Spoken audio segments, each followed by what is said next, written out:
Hey everybody, this is Big Papa from Big Papa's Barbecue. Today I'm going to be cooking something special. We're going to be cooking Wagyu Picanha. If you're asking what picanha is, it is the sirloin, the top sirloin that still has the fat cap on it. It's got a beautiful fat cap. Today what we're going to be doing is we're going to be making steaks out of them. We're going to cook them on the grill. First thing you need to do is you need to find the grain of the meat. If you can look right here, you can see the grain is running this way.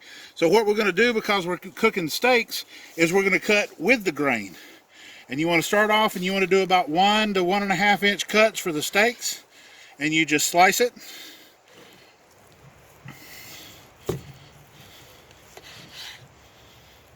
And you want to leave the fat on there. The fat is the good stuff. But you just take about 1.5 inch steaks and slice it down with the grain.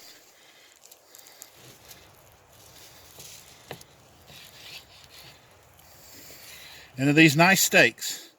I'm going to cut this one more time into 2.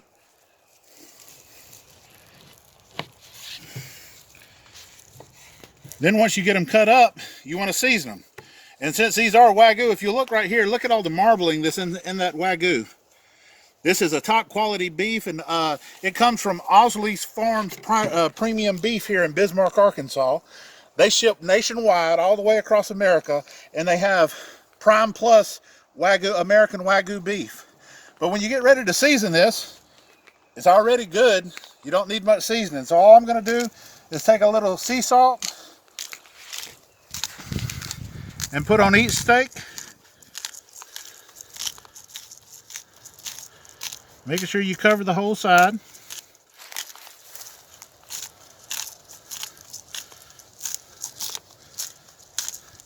Then you're just going to flip them over. You'll flip them over and do the same thing on the other side.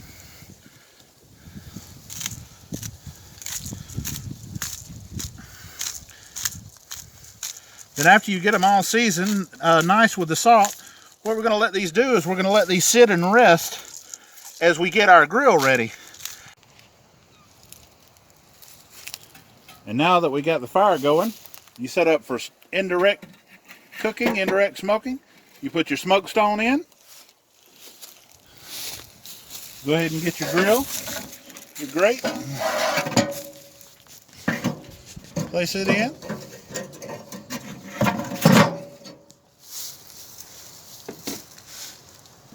Then I have the Inkbird Bluetooth thermometer, and it has the probe for the ambient temperature in the grill. I've got my little holder here. You just slide that down in there. When you put it in there, though, make sure it's not touching the grate of the grill. If you do, you'll get a false reading. But then that way we can get a true reading on our grill as we shut it up and get it set up and let it come up to temperature for slow and low cooking. Okay, so like I said, we're cooking the Wagyu Picanha today. A little bit more about the Wagyu beef. It's a Japanese breed. This is American Wagyu. It comes from Osley Family Premium Beef. You can look them up on Facebook. They're good friends of mine. They're here in Bismarck, Arkansas. They do ship nationwide. These steaks all the beef is aged for 21 days before it is flash frozen, and then it'll be shipped to you frozen, vacuum sealed, and is great beef. The thing about the Wagyu beef, what makes it so special, if you look at it, is the extra marbling. Look at all the marbling that's in the meat there. So you get the extra marbling, which is going to make it taste better, which is going to make it more tender. This is what you would call probably Prime Plus American Wagyu. Next step we're going to do is, before we put these on, we've got our grill up to temp, is we're going to insert our temperature probes, because we're wanting to cook these to a rare, somewhere around 115 to 120 before we pull them off. So we just insert your temperature probes in each one, or as many as you got.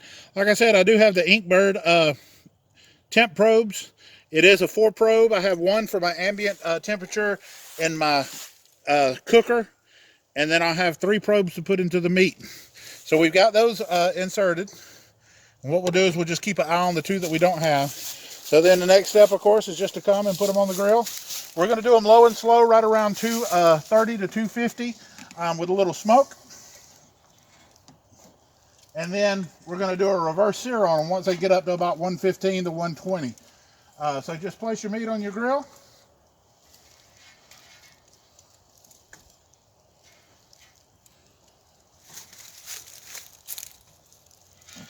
close her up and let her go. The great thing about this Inkbird temperature gauge is it is Bluetooth.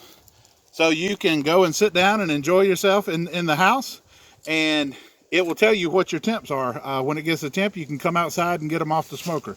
But we're going to allow those to smoke for probably about 45 minutes to an hour. And then we'll come back, we'll show you how to set up for reverse searing on the AKORN grill. And then we're going to show you a great medium rare steak. All right. Now that we've let these cook to an internal temperature of about 115, we'll pull the probes out. And we're going to take these off. We're going to set them over on our cutting board for right now. And cover them in foil and let them just kind of hang out. And we're going to get set up for reverse searing, hot and fast here on the AKORN grill. So we'll set those over there. Over here, first thing you need to do is open both of your vents, top and bottom, all the way. You're going to want to take the grate off of your AKORN grill. Got my handy dandy grate lifter here. Be very careful because that's going to be very hot. Then you take your smoke stone out, set it to the side. Be very careful with it because it is very fragile.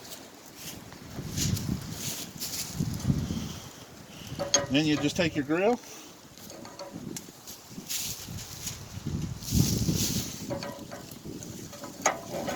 place it back on.